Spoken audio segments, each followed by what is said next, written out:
बोले भारत माता की।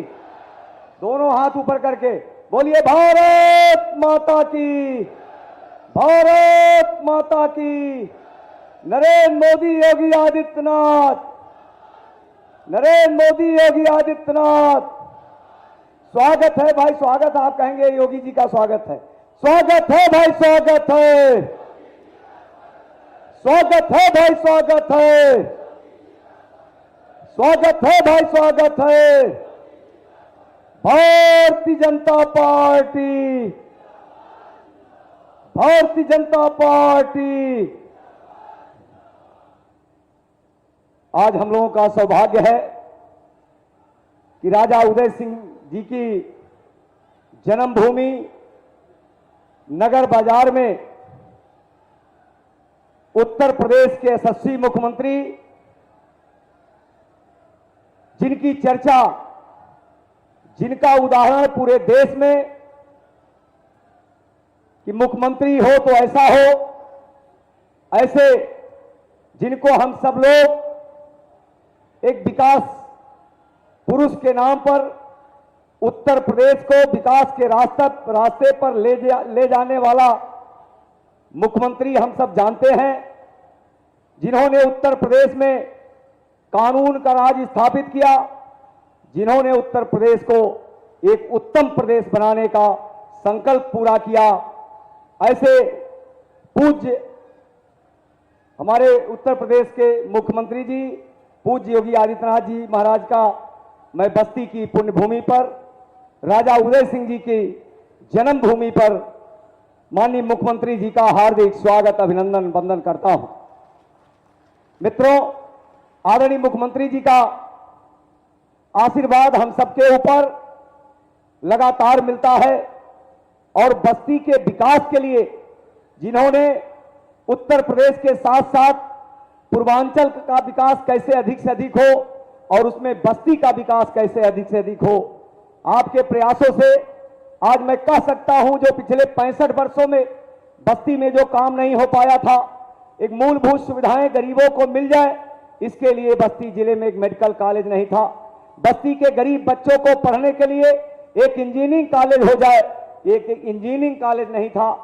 बस मुंडेरवा की शुगर मिल 30 साल पहले बंद हो गई थी, किसानों ने आंदोलन किया था, गोलियां चली थी, 3 किसान शहीद हो गए थे, लेकिन ना तो सपा ने शुरू कराया ना बसपा ने शुरू किया। आज बस्ती में महाराज जी के नेतृत्व में, महाराज जी के निर्देश पर बस्ती में मेडिकल कॉलेज भी बन गया, बस्ती में इंजीनियरिंग कॉलेज भी बन गया, बस्ती में अटल आवासीय स्कूल भी बन गया, बस्ती में पुस्तकालय भी बन गया और बस्ती में ऐतिहासिक मुंडेरवा शुगर मिल नई बन करके तैयार हो गई है। ऐसे अनेकों उपलब्धियां, राम जानकी मार्ग हो, टांडा से लुम्बिनी का मार्ग हो, 84 कोसी परिक्रमा महामार्ग हो, बस्ती रिंग रोड हो, अनेकों काम माननीय महाराज जी के द्वारा बस्ती में किया गया है। तो मैं ये कह सकता हूं कि महाराज जी का स्नेह, आशीर्वाद, प्यार बस्ती को, बस्ती वासियों को लगातार मिलता है। आपका आज आशीर्वाद हम लोगों को मिल रहा है। मैं पुनः आप सबकी तरफ से, समस्त बस्ती जनपद वासियों की तरफ से बस्ती की पुण्यभूमि पर पूज्य महाराज जी का हार्दिक स्वागत, अभिनंदन, वंदन करता हूं और मैं आदरणीय मुख्यमंत्री जी को मंच पर आमंत्रित करता हूं कि हम सबका मार्गदर्शन करें।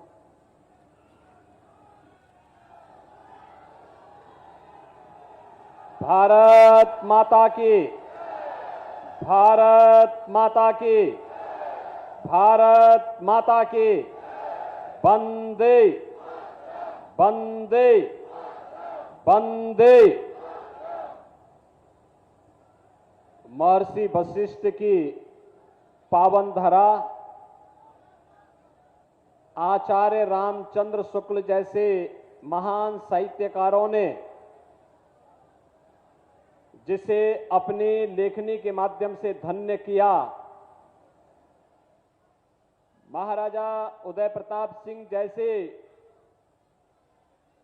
क्रांतिकारी राजाओं के शौर्य और प्रताप का स्नेह जिस बस्ती को प्राप्त हुआ है, इस बस्ती की पावन धरा को कोटि कोटि नमन करते हुए आप सभी मतदाता भाइयों और बहनों का मैं हृदय से अभिनंदन करता हूं, स्वागत करता हूं।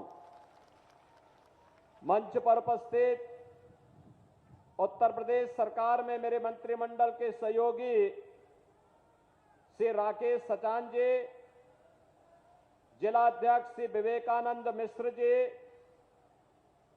लोकप्रिय सांसद और भारतीय जनता पार्टी के प्रत्याशी श्री हरीश द्विवेदी जी, जिला के प्रभारी डॉक्टर समीर सिंह जी, माननीय विधायक श्री लोकेंद्र सिंह जी, आज के इस कार्यक्रम में उपस्थित पूर्व विधायक रवि सोनकर जी, राजकिशोर सिंह जी, राजेंद्र गौड़ जी, अवधेश सिंह जी, नगर पंचायत अध्यक्ष श्रीमती नीलम सिंह राणा जी, जिलाध्यक्ष महिला मोर्चा श्रीमती रोली सिंह जी, राणा नागेश सिंह जी, ब्लॉक प्रमुख अनिल दुबे जी, पूर्व जिलाध्यक्ष श्री सुशील सिंह जी, यशकांत सिंह जी, पवन कसोदन जी, अरविंद पाल जी, बालकृष्ण तिवारी जी, परमानंद सिंह जी, भारतीय जनता पार्टी और सहयोगी दलों के हमारे सभी पदाधिकारीगण, उपस्थित बहनों और भाइयों, लोकसभा चुनाव के छठे चरण के लिए आप सभी बस्ती वासियों से अपील करने के लिए आज मैं विशेष रूप से बस्ती में आया हूं। बहनों और भाइयों, 25 मई को आपको मतदान करना है और पूरे देश के अंदर जो हवा है, जो लहर है, लोगों के मन में एक ही नारा गूंज रहा है, एक ही स्वर चरत्र गूंज रहा है। चारों ओर लोगों के मन में एक ही संकल्प है और वह संकल्प है कि फिर एक बार बस्ती की आवाज इतनी जोर होनी चाहिए कि लखनऊ और दिल्ली तक आवाज पहुंच सके। फिर एक बार अब की बार बहनों और भाइयों, जब हम 400 पार की बात करते हैं तो समाजवादी पार्टी के लोगों को तो चक्कर आने लगता है, क्योंकि सरकार बनाने के लिए चाहिए 273 वोट, 273 सदस्य संसद सदस्य चुनेंगे, वही पार्टी की सरकार बनेगी। और समाजवादी पार्टी तो मात्र 63 सीट पर भी चुनाव नहीं लड़ पा रही है। तो ये 400 पार की आपके नारे को सुनकर के पूछते हैं कैसे होगा, तो जनता ही उनको जवाब दे देती है। और जनता जनार्दन की जवाब होती है कि जो राम को लाए हैं,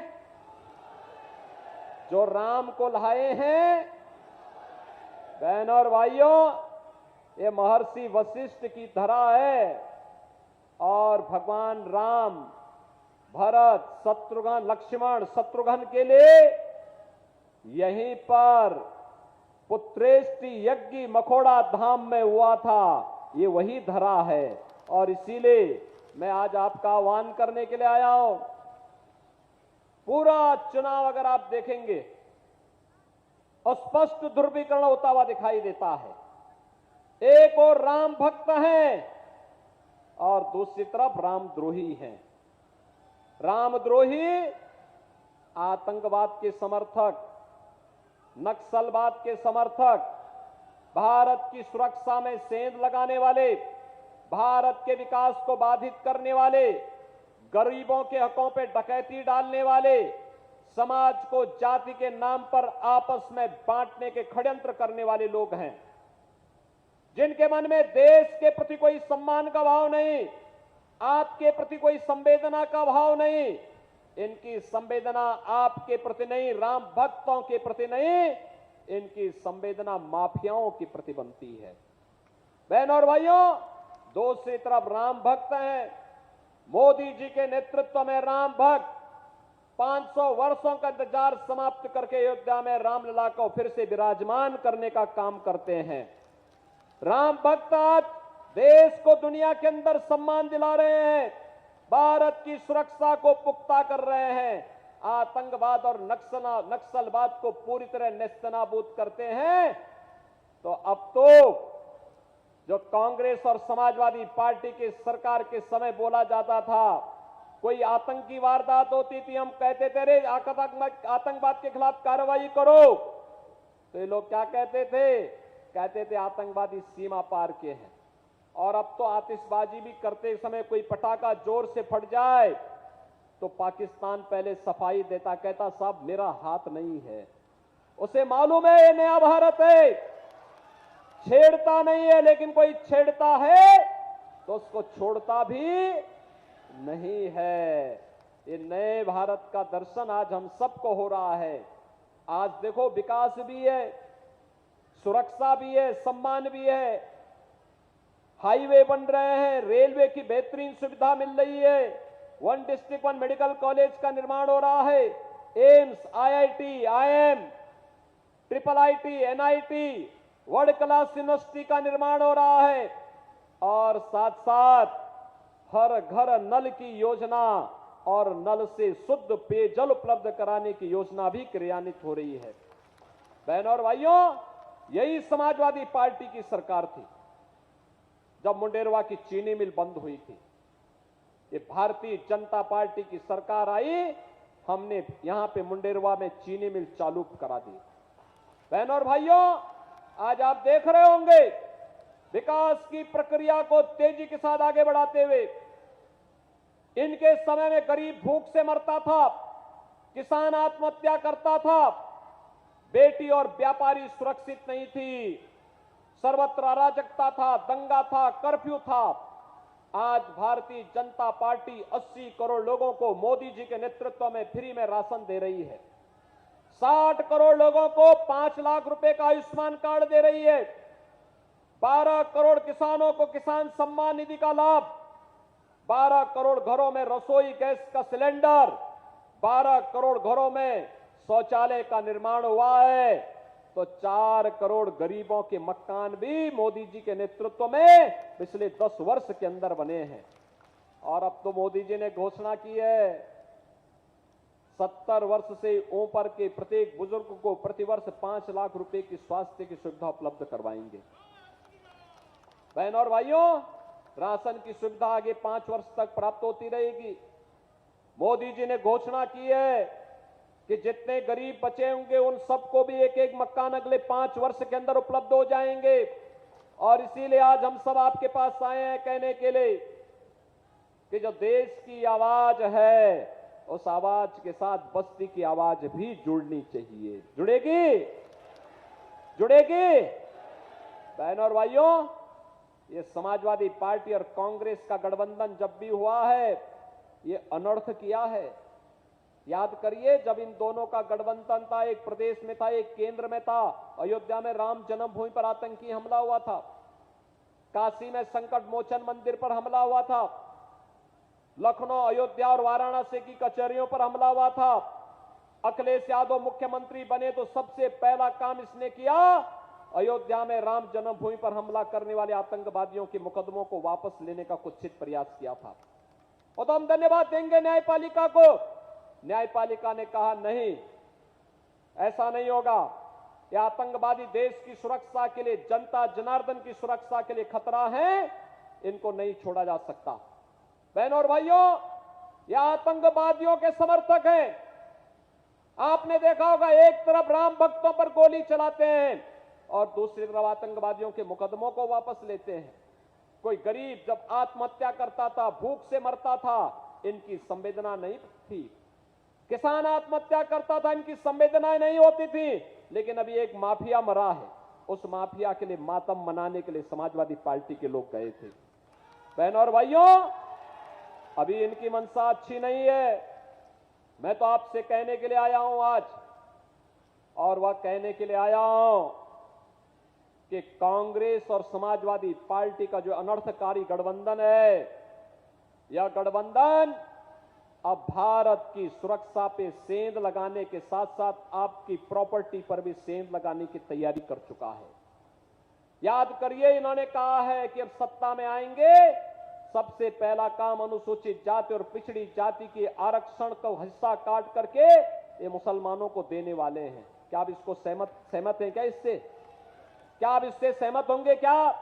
अरे बाबा साहब भीमराव अंबेडकर ने कहा था कि धार्मिक आधार पर आरक्षण नहीं हो सकता है।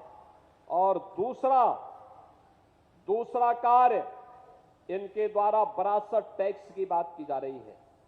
ये विरासत टैक्स इतना खतरनाक है, आपके बाप दादों की, आपके पूर्वजों की जो संपत्ति होगी उनमें से आधा समाजवादी पार्टी और कांग्रेस के लोग ले लेंगे और फिर इसका बंदर बांट करेंगे। क्या आप इसको स्वीकार करेंगे? क्या आपके पूर्वजों की संपत्ति को कोई कब्जा कर लेगा? क्या आप इसको स्वीकार करेंगे? क्या ये तो लगता है इनके अंदर औरंगजेब की आत्मा घुस गई है। औरंगजेब मुगलों का सबसे क्रूर बादशाह था। बहनों और भाइयों, इतना क्रूर था कि उसने अपने भाई की हत्या की, अपने पिता को कैद कर दिया। उसका पिता शाहजहां एक एक बूंद पानी के लिए तरस तरस करके, तड़प तड़प करके मर गया था। उसने अपनी जीवनी में लिखी है, और किसी को पढ़ना है पटना की खुदा बख्त लाइब्रेरी में जाकर के पढ़े। शाहजहां कहता है कि औरंगजेब जैसा कमबख्त पुत्र किसी को पैदा न हो, जिसने जीते जी मुझे पानी के लिए तरसाया है। उसने कहा था इससे अच्छा तो वह हिंदू है जो अपने बुजुर्गों को, बड़े बुजुर्गों को सम्मान करता है और मरने के बाद सरात और तर्पण करके अपने पितरों को जल देने का काम करता है। बहनों और भाइयों, औरंगजेब ने जजिया कर लगाया था, हिंदुओं के लिए कहा था या तो जजिया कर दो या मुसलमान बनो। लेकिन बहनों और भाइयों, ये जो विरासत टैक्स है कांग्रेस का, ये हिंदुओं पर औरंगजेब का जजिया कर है। हमें ये जजिया कर नहीं स्वीकार करना है, नहीं करना है। और हमने तय किया है भारतीय जनता पार्टी इसके खिलाफ लड़ेगी, और इसका लड़ाई का मंत्र तो आपके पास है। एक वोट, आपका एक वोट इनको निरुत्तर कर देगा, इनके मंसूबों पर पानी फेर देगा, इनकी राष्ट्र विरोधी और आतंकवादी पोषक गतिविधियों को पूरी तरह समाप्त कर देगा। और इसीलिए आज मैं बस्ती की जनता जनार्दन से अपील करने के लिए आया हूं। बहनों और भाइयों, कोई सोचता था बस्ती में इतनी सुविधाएं होंगी? अब तो बस्ती नगर के अंदर भी 4 लेन की सड़कें हम बना रहे हैं, बस्ती के अंदर भी हम कनेक्टिविटी बेहतर कर रहे हैं। बस्ती के लिए तो दोनों हाथों में लड्डू है, इधर गोरखपुर का एयरपोर्ट, इधर अयोध्या का एयरपोर्ट, उधर एम्स, और यहां मेडिकल कॉलेज, सिद्धार्थनगर में माधव बाबू के नाम पर मेडिकल कॉलेज, यहां महर्षि वशिष्ठ के नाम पे मेडिकल कॉलेज, यहां पे मुंडेरवा चीनी मिल भी चल रही है। और अन्य विकास के कार्यों को तेजी के साथ आगे बढ़ाने के लिए अटल आवासीय विद्यालय भी भारतीय जनता पार्टी आप सबको दे रही है, जिसमें अनाथ और श्रमिकों के बच्चों को पढ़ाया जा रहा है। और इसीलिए मैं आपसे कहने के लिए आया हूं, भारतीय जनता पार्टी ने अपने लोकप्रिय सांसद हरीश द्विवेदी को फिर से अपना प्रत्याशी बनाकर के आपके बीच उतारा है। हरीश द्विवेदी चुनाव जीत के जाएंगे, चुनाव जिता करके भेजेंगे हरीश द्विवेदी को। दोनों हाथ ला करके मुझे बताओ, दोनों हाथ ला करके, जहां तक मेरी आवाज जा रही है दोनों हाथ उठने चाहिए। इस पार की आवाज से भी दोनों हाथ लाओ जहां तक आवाज जा रही है। लेकिन बहनों और भाइयों, चुनाव जिताने के लिए 3 दिन बाकी हैं, आपको कुछ कार्य करने होंगे, करेंगे? मेरी बात मानेंगे? क्या काम करना है बताओ? पहला काम, आप में से हर व्यक्ति 5-5 घर जनसंपर्क करने के लिए जाएगा। उन लोगों को मेरा संदेशा देगा कि राम भक्तों की सरकार फिर से बननी है, और जो देश की आवाज है कि जो राम को लाए हैं हम उनको लाएंगे, इस आवाज के साथ लोगों को जोड़ना। जोड़ेंगे। आप में से हर व्यक्ति 15 घरों में कमल खिलाने का काम करेगा। और चुनाव के दिन उन 15 घरों को मतदान केंद्र में ले जाकर के मतदान कराना है 10 बजे के अंदर। करा देंगे? करेंगे? सभी लोग सहमत हैं? अरे आपसे ज्यादा उत्साह इन माताओं और बहनों में है। आपको लगता है कि ज्यादा गर्मी लग जा रही है क्या? अरे गर्मी है, टेम्परेचर है, लेकिन चुनाव के लिए, अरे 5 साल के लिए एक अच्छी सरकार रहे, इसके लिए 5 दिन की गर्मी सहने की तैयारी हमें करनी चाहिए। सहमत हैं? सहमत हैं? तो आत्मनिर्भर और विकसित भारत के लिए मोदी जी को तीसरा कार्यकाल देंगे। इसके लिए हरीश द्विवेदी यहां से चुनाव जीत के जाने चाहिए। जिताएंगे तो फिर मेरे साथ बोलेंगे, भारत माता की, भारत माता की, भारत माता की जय श्री राम, जय जय श्री राम।